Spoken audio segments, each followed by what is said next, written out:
शिवाय नमः. सर्व भक्तांना या व्हिडिओत शिभप श्री शिवसान स्वामी चांदेगावकर यांचे दणदणीत कीर्तन पाहायला भेटणार आहे. नागेश्वर झुंगा या चॅनलला सबस्क्राईब करून ठेवा. लाईक करा, शेअर करा, कमेंट करा.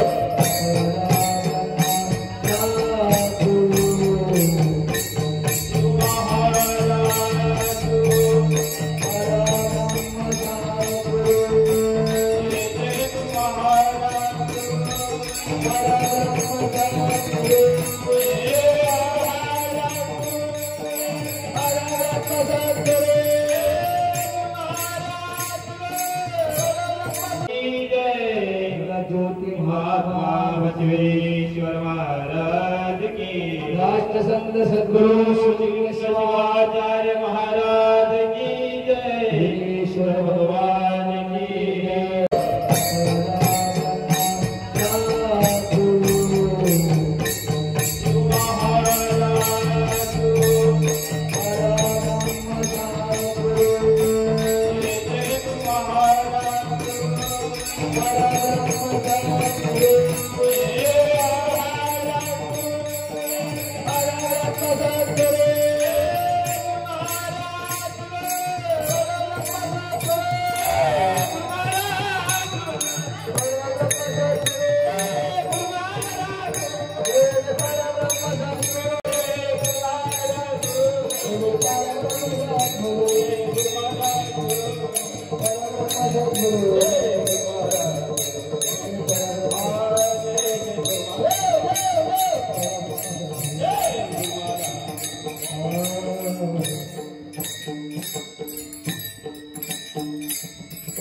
सगुणा सुंदर नाम शोभे श्री शंकर, मधुराया भुवन करा आपले सिंहासन. सगुणा सुंदर नाम शोभे श्री शंकर, मधुराया भुवन करा आपले. युग बेगारे बल आता बिना बंधु विश्वास आता,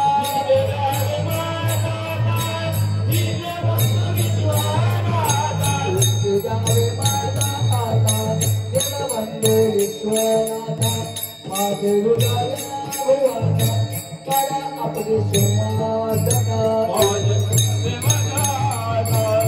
दीनबंधु विश्वनाथ माझे हृदय भुवन करा आपले. शिवपाठ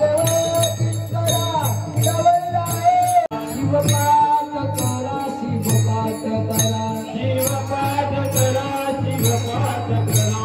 राधिका भेळा तुझे गौरांचीचा फेरा तुका येणे, गौरांचीचा फेरा तुका येणे. श्रीवाविना अन्य वेदशास्त्र पाठ, शिवाने जय कैलास.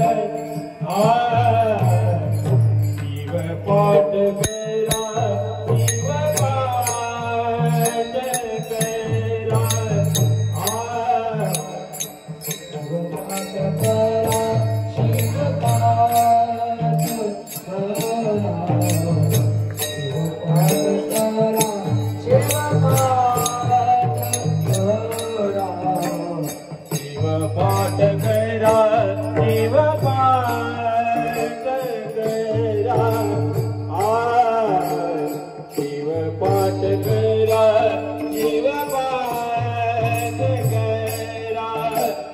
करा. शिवपाठ करा, शिवपाठ करा. गौरांचीचा फेरा तुका येणे, तुका येणे. गौरांचीचा फेरा तुका येणे. शिवाविन आटे शिवशास्त्र पाठ, शिवनाम पाठ जया सर्वकाळ. शिवनाम पाठ सर्वकाळ. गौरा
असे ओम नमो सदाशिव सर्वदेवाशिया देवा कैलासी राणा शिवचंद्र मोरे फलविंद माता फकीर कारुण्य चंदो भव दुःखहारी तुझे शंभो मज कोणता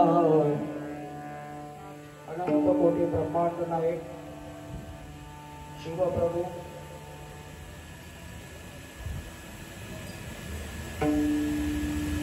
ब्रह्मांडातील विश्वातील सर्व संत महंत ऋषी मुनी साधू योगी शीलवंत ज्ञानवंत विचारवंत तत्वज्ञ सर्व जाती धर्मातील पंथातील सर्वांना अशा या महान विभूतींना त्रिवार अभिवादन करून सद्गुरु हवी स्वामी महाराजांच्या सानिध्याने सद्गुरु उद्दालिक बाबांच्या सानिध्याने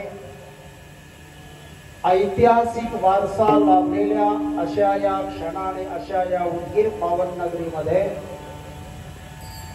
मोंढा road dam road Udgir Mahadev मंदिर उदगीर या अशा पावन स्थळी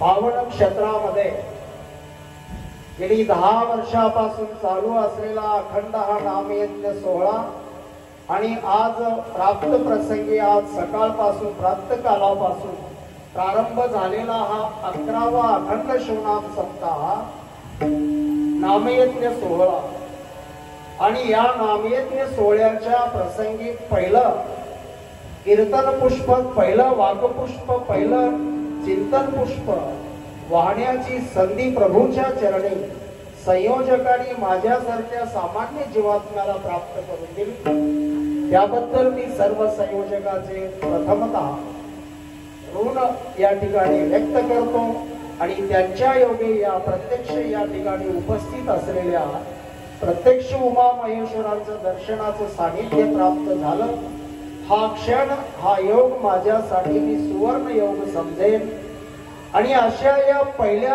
वाकपुष्पासाठी चिंतनासाठी घेतलेला आजचा जो अभंग आहे मन्मथ परंपरेतील मन्मथ शिष्यगणातील प्रचंड अनुभूती विश्वामध्ये घेतलेले असे संत शिवदास माऊली यांचा हा अभंग आहे सर्वांच्या पाठांतरातला आहे नव्हे सर्व महिला भगिनी माता पुरुष भक्तगण सर्व जाती धर्म पंथातील सर्वांना पाठांतरात असणारा आणि जीवनासाठी उपयुक्त ठरणारा हा प्रचंड विचार भरलेला प्रचंड त्याचा महात्म्य भरलेला सिद्धांत भरलेला असा हा 4 चरणाचा अभंग आजच्या या कीर्तन पुष्पासाठी आज आपण घेतलेला आहे तो म्हणजे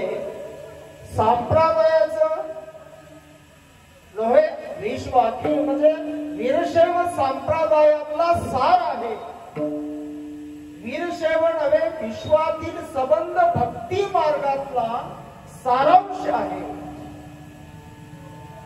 या सारांशामध्ये शिवदास माऊलींनी नामाचं महत्व सांगितलेलं आहे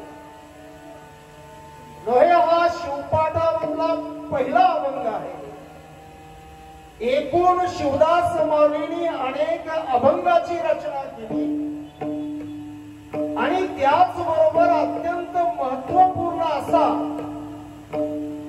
जसं ज्याला आम्ही सारांश म्हणतो अभ्यास प्रक्रियेमध्ये जसं परीक्षेमध्ये 5वी पासून ते पूर्ण 12वी पर्यंतच्या विद्यार्थ्यांना दिलेल्या गद्य उतार्याचा 1/3 सारांश करणे म्हणतो कारण त्या 1/3 सारांशामध्ये त्या उतार्यामध्ये काय अर्थ दडलेला आहे काय प्रतिबिंबित केलेला आहे याचा परामर्श 1/3 सारांशामध्ये करायचा असतो संबंध संप्रदायाचं जे वाङ्मय आहे की जे तुमच्या आमच्या कल्याणासाठी निर्माण झालेलं जे वाङ्मय आहे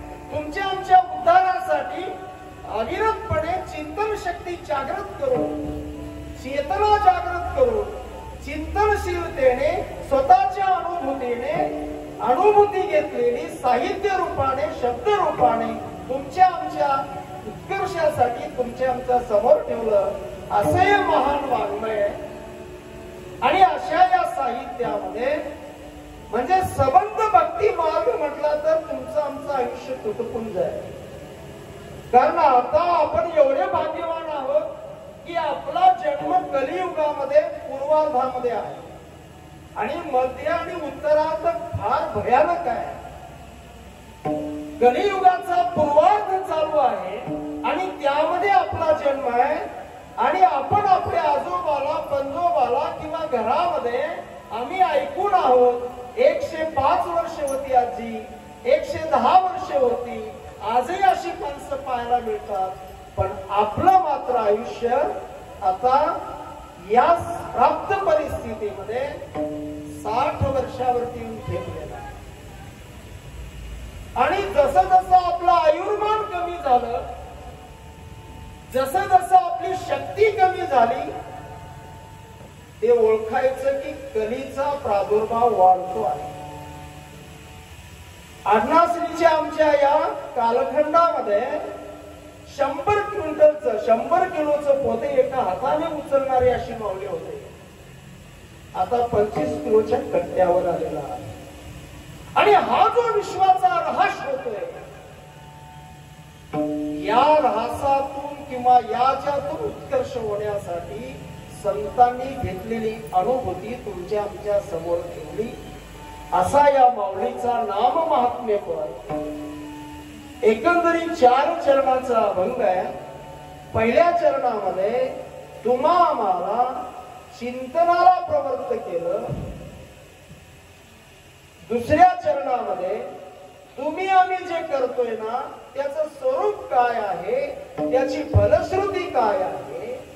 तिसऱ्या चरणामध्ये जे माऊली सांगतात त्याचं या ब्रह्मांडामधलं काय सामर्थ्य आहे हे तिसऱ्या चरणामध्ये सांगतात.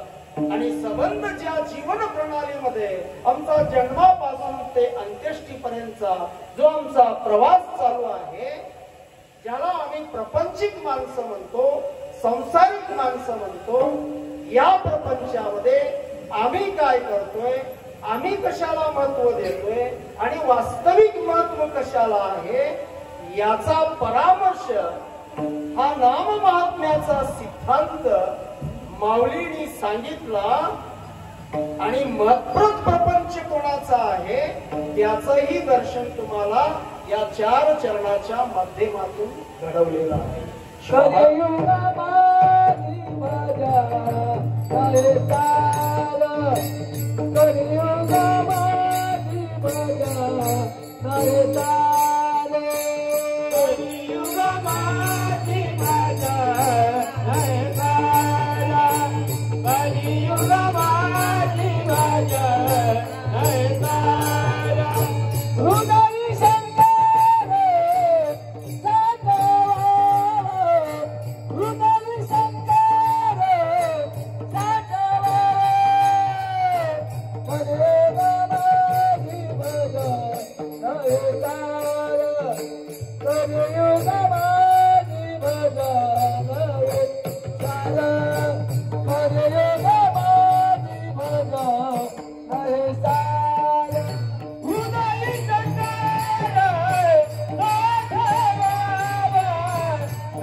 आणि अशा या वाङ्मय सेवेमध्ये प्राप्त प्रसंगी इथे उपस्थित असलेले आमचे ज्येष्ठ कीर्तनकार सुभक्त परायण आमचे भोपणेकरांना, त्याचबरोबर आणखी काही आमचे ज्येष्ठ कीर्तनकार, प्रवचनकार, आमच्या माता भगिनी असतील आणि त्याचबरोबर इथे उपस्थित काही माहेश्वर मूर्ती असतील, विद्वान मंडळी असतील, आचारवंत, शीलवंत, ज्ञानवंत असतील, अशाही सर्वांना त्रिवार अभिवादन करून आजच्या चिंतनासाठी घेतलेल्या आपण अभंगाकडे माऊलींच्या ओळी.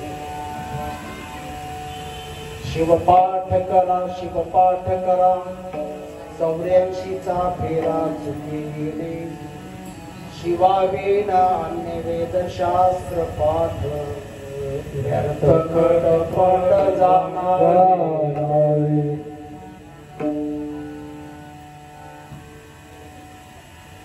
सेवेचा निरोप आला.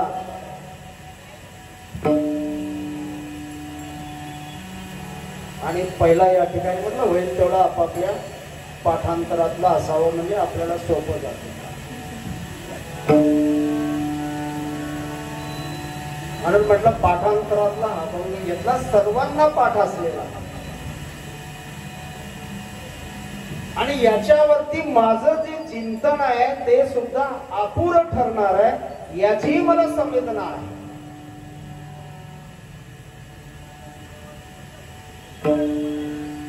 कारण कुरुक्षेत्रावरती या ठिकाणी भगवान श्रीकृष्णाने सांगितलेला अर्जुनाला बोध,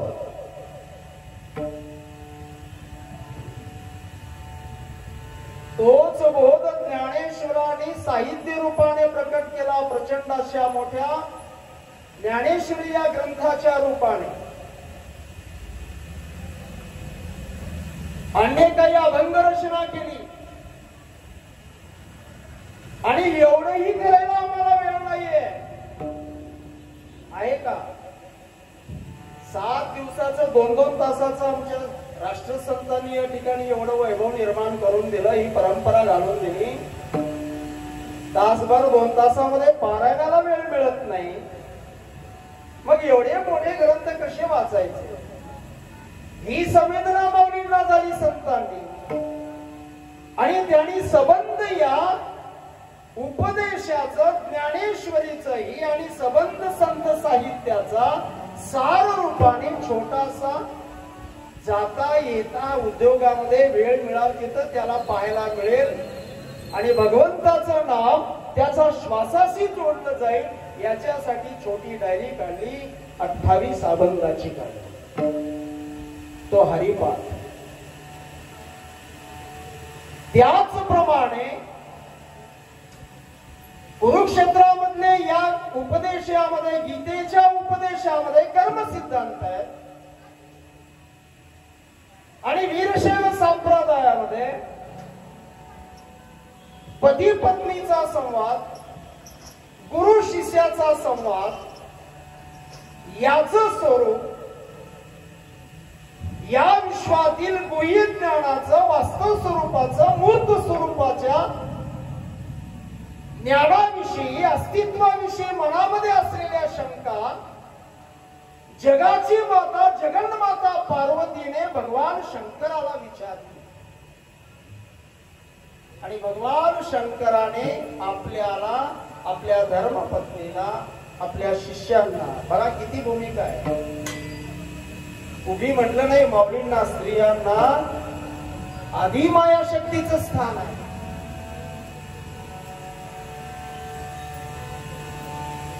एवढी मोठी परंपरा, एवढा मोठा वैभवशाली इतिहास आहे आणि आम्ही गमावून बसलो आणि शुल्लक हक्कासाठी आम्ही वाद घालत बसलो आणि आपलं अस्तित्व आपण गमावत बसलो. एवढी मोठी श्रेष्ठ परंपरा आहे. जगन्माता पार्वतीने भगवान शंकराला अनेक प्रश्न विचारली की ज्या प्रश्नामध्ये प्रचंड विज्ञान दडलेलं आहे, ज्या ज्ञानामध्ये, ज्या संवादामध्ये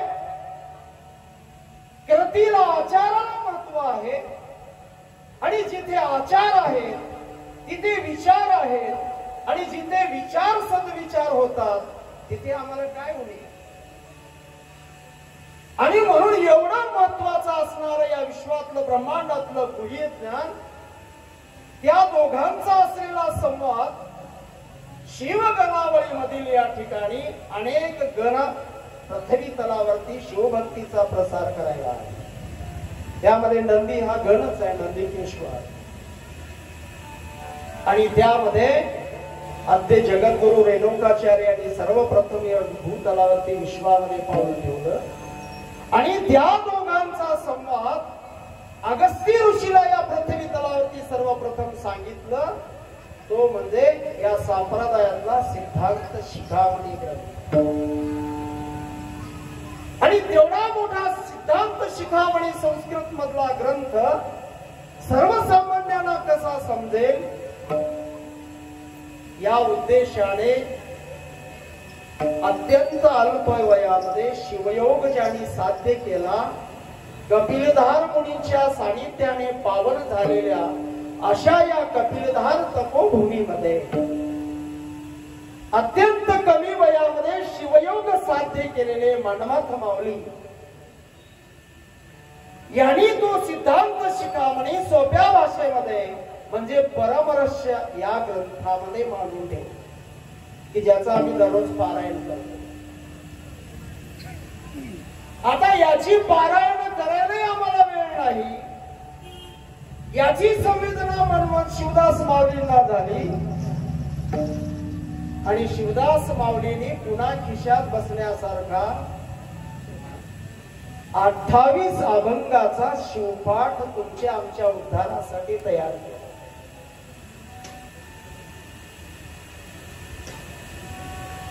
आणि हा शिवपाठ 28 अभंगाचा तयार करून 29वा एक अभंग जास्त लिहिला आणि त्यामध्ये या शिवपाठाची अनुभूती काय, फलश्रुती काय, विश्वासपूर्वक माऊलींनी त्या अधिकच्या अभंगामध्ये 29व्या अभंगामध्ये सांगितलं.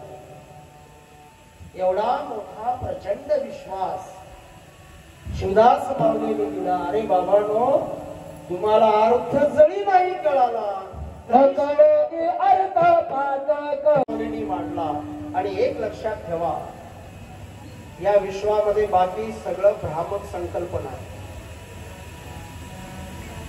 तुमच्या या दिसणाऱ्या देहाचा उद्धार किंवा या देहाचा या जन्माचा सात्विक सकारात्मक निस्वार्थपणाने कोणतीच अपेक्षा न बाळगता आमच्या माता भगिनी सुंदर पावलं, सुंदर पोशाख, सुंदर वेगवेगळ्या प्रकारचे नृत्य प्रकार करून युट्यूबला जर शोपाट काढलं तर 2 तास कधी गेले कळणार नाही. एवढं मोठं वैभव त्या नामामध्ये. आणि या शिवपाठाविषयीची सिद्धांत संकल्पना माऊली सांगताना म्हणतात की बाबांनो, शिवपाठ करा, शिवपाठ करा, 2 वेळेस शब्द प्रयोग केलेला.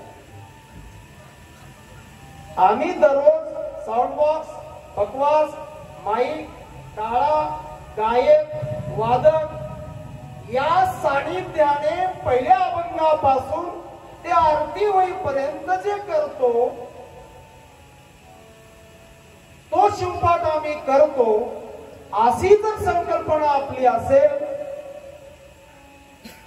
तर तिथे आपली चूक होते.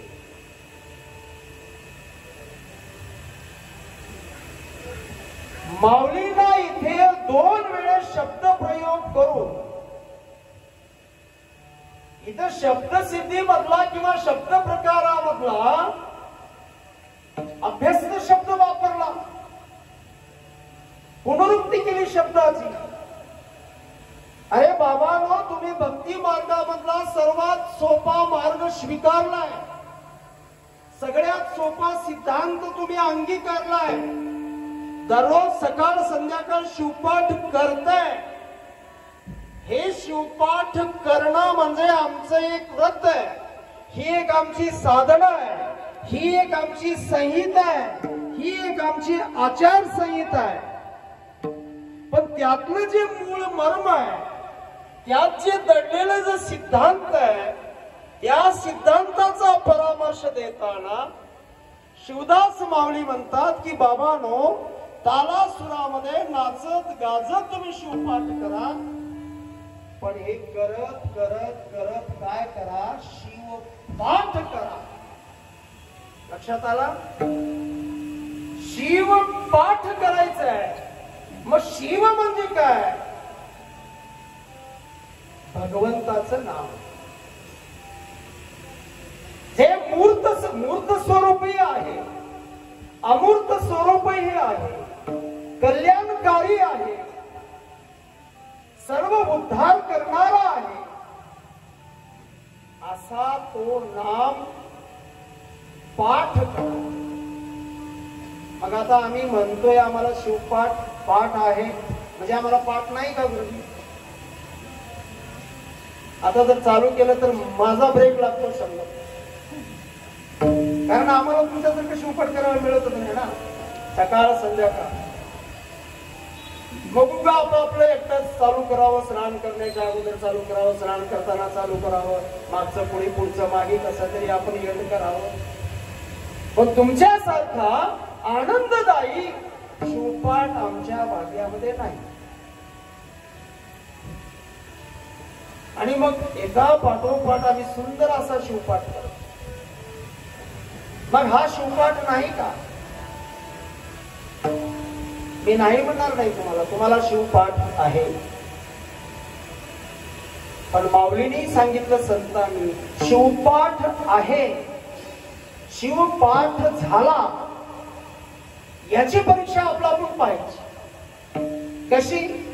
एका अभंगामध्येच माऊलीने सांगितलं की जे आम्ही नाम घेतोय ना शिवाचं, जे आम्ही नाव घेतोय ना भागवत संप्रदायातून पांडुरंगाचं, देवाचं, हरीचं, ते नाम आमच्या स्वप्नेही स्मृती सहज राहील. स्वप्नात जर येत असेल तर पाठ झाला. आणि फक्त आलिया संकट नाम घेई नीलकंठ, ही जर आमच्या जीवनाची अवस्था असेल तर त्याला किती शिवपाठ आम्ही 10 वर्ष केला तर तो शिव तुम्हाला आपणास पाठ नाही. लक्षात आला? हा सोपा सिद्धांत, सोपा अर्थ माऊलीने सांगितला. 2 वेळ शब्द प्रयोग केला की बाबांनो, तुमच्या आमच्या उद्धारासाठी नुसता सामान्य उद्धार नाहीये, सामान्य नाहीये याच्यामध्ये सिद्धांत. तुम्ही एवढंच करा, शिवपाठ करा, शिवपाठ करा. पहिल्या शिवपाठ शब्दामध्ये तुम्ही आम्ही जे दैनंदिन शिवपाठ करतोय ना त्याच्यासाठी शब्द वापरला. कारण गुरुजींचं दिलेलं रेखाटन केल्याशिवाय पाठ होत नाही. होत का? मग दररोज शिवपाठ माऊलींचा दिलेला म्हटल्याशिवाय आम्हाला शिवपाठ होत. पण पहिला शब्द प्रयोग आहे, पहिला शिवपाठ आहे. शिवपाठ म्हणजे माऊलींचा 29 अभंगाचा हा सार रूपाचा, भक्ती स्वरूपातला, भक्ती साधनेतला, नाम साधनेतला सार रूपी तुमच्या आमच्यासाठी दिलेला हा महत्त्वपूर्ण सिद्धांत भागवत संप्रदायामध्ये हरिपाठ आहे. आणि मग दुसरा प्रयोग, ते दररोज शिवपाठ म्हणत, कारण एक लक्षात ठेवा, शिवपाठामध्ये असा एकही अभंग नाही की ज्या अभंगामध्ये शिव शब्द नाही. का दिसलाय कुणाला? मला तर दिसला नाही. कुणाला तुम्हाला अनुभवायला आलाय का? शिवपाठाच्या 29 अभंगामध्ये असा एखादा तरी अभंग आहे की का ज्या अभंगामध्ये शिव शब्द नाही. हरिपाठाच्या 58 अभंगामध्ये एखादा तरी अभंग आहे की ज्याच्यामध्ये हरीचं नाम नाहीये. आणि म्हणून तुम्हाला कळत नसलं तरी ते नाम तुमच्या मुखातून सतत यावं आणि सतत आल्यानंतर त्याचं पाठांतर होत. म्हणून म्हटलं शिवपाठ करा. आणि दुसऱ्या शब्दामध्ये तो शिवपाठामधला महत्प्रद असणारं जे नाम आहे भगवंताचं, अनंत कोटी ब्रह्मांड नायकाचं, शिवप्रभूचं, ते नाम तुम्ही पाठ करा. म्हणून बघा शब्द प्रयोग, शिवपाठ करा, शिवपाठ करा. मग आता याचं एवढं या ठिकाणी महात्म्य काय, एवढा अट्ठास काय, 2 अक्षराचा शब्द पाठ करायला आम्हाला काय पैसे पडायला लागले. तर या शिवपाठात आणि म्हणून ज्यांनी शिवपाठ केला त्याचा पहिला उद्धार जर कोणता असेल तर त्याचा 84चा फेरा चुकतो. आता प्रश्न असा आहे, 84चा फेराच आपल्याला कळाला का? आणि जी गोष्ट कळाली ना त्यावेळेस आम्हाला घामच फुटतो, तोंडातच बोट घालायची वेळ येते, तोपर्यंत वेळ निघून गेलेली असते. आम्ही आमच्या जीवनातल्या आमच्या कर्म सिद्धांताप्रमाणे कर्म प्रणालीने आलेल्या दुःखालाच आम्ही चघळत बसलोय. अरे हे तर दुःख शेजाऱ्याशी भांडण असेल, एखादी जीवाला लागलेला रोग असेल, एखादी जीवनामधलं जे प्रत्येक करणारं कार्य अयशस्वी असेल, हे तुमचं आमचं प्रारब्ध कर्म आहे. केलेल्या कर्माचे भोगावे ते फळ, केलेल्या कर्माचे भोगावे ते फळ, केलेल्या कर्माचे भोगावे ते फळ, केलेल्या कर्माचे भोगावे ते फळ, केलेल्या कर्माचे भोगावे ते फळ, केलेल्या कर्माचे भोगावे ते फळ, केलेल्या कर्माचे भोगावे ते फळ, केलेल्या कर्माचे भोगावे ते फळ. पापे झाले थोडं पुण्य सुका, पुण्य सुका, रे रे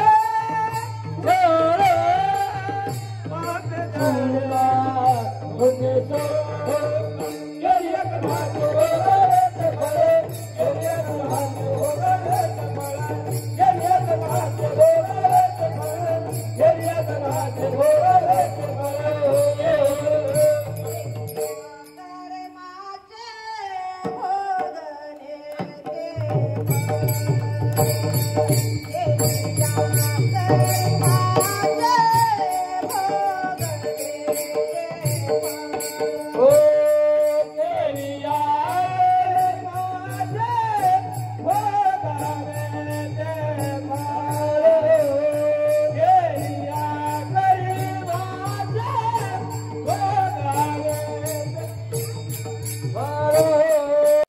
तुम्ही काय द्याल उत्तर?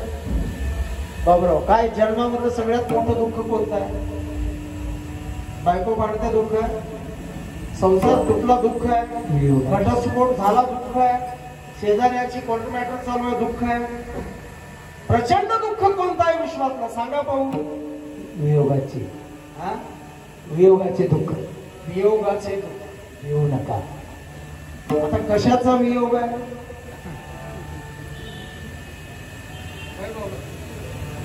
कशाचा वियोग आहे? स्थूल सिद्धांत भगवंताचा वियोग आहे, पण इथे परामर्श सिद्धांताशी संलग्न असा विषय आहे. आमच्या या जीवनामधलं जर प्रचंड दुःख कोणतं असेल तर तुमच्या माझ्या डोक्यात असलेलं मी सांगेन मृत्यू. बरोबर आहे? कोणाला मी जर म्हणलं चला आता बस झाले, 75 झालेत, अमृत महोत्सव वर्ष साजरा केलेत नातवंडांनी, आता निघा, कोणी निघतील का? नाही. हे तुमच्या आमच्या मनामधला सांगतोय.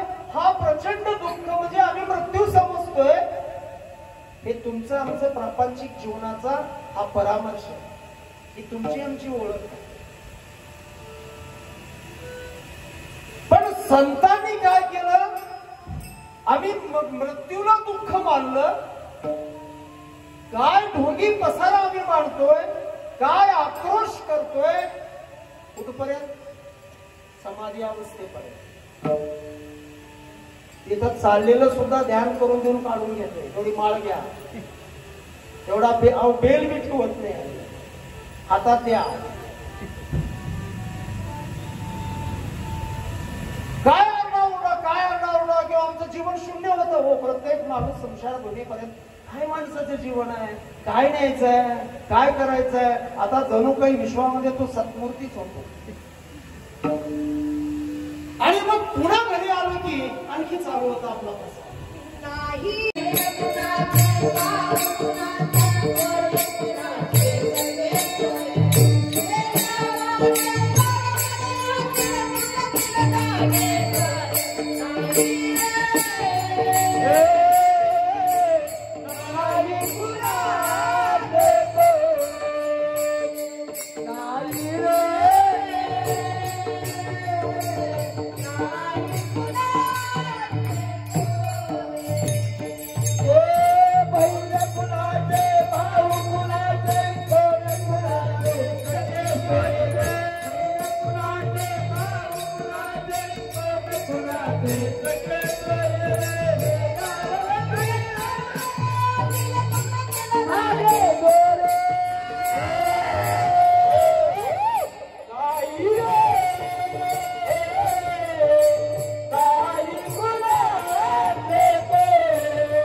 याला म्हणतात भावनेची जागृती.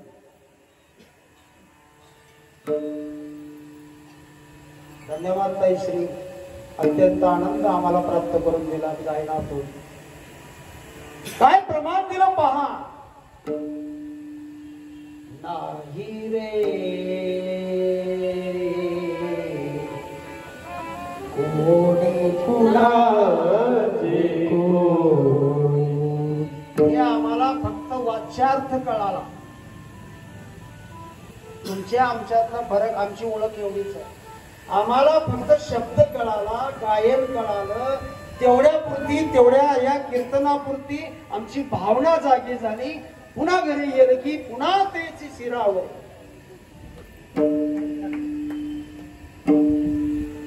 पडला विसर. आणि मग माऊलीचं प्रमाण हे सांगा. आणि म्हणून सत्याचा विसर पडू द्यायचा ना. जिथे सत्याचा विसर पडला तिथे ताप उद्भवला. आणि म्हणून लक्षात घ्या, सगळ्यात मोठं दुःख हे जन्माचं आहे. आता त्याच्याविषयी जास्त सांगत नाही. आता किती भयानक आहे उगं थोडं एक वाक्यात सांगतो. उगं सकाळी सकाळी नगरपालिकेनं रस्त्याच्या कडेच्या नालीतला कचरा जर काढून रोडवर टाकला आणि आम्ही जर वॉकिंगला चाललो तर त्यातून येणारा जो सुगंध आहे तो सुगंध आम्ही कसा घेतो. पटकन नाकाला तुम्हाला लावतो ना. अहो रस्त्याचा कडेला पडलेला नालीतला सुगंध आम्हाला सहन होत नाही. मग 9 महिने 9 दिवस आईच्या मलमूत्राच्या पिंडामध्ये राहावं लागतं. काय वेदना असतील या जीवाला.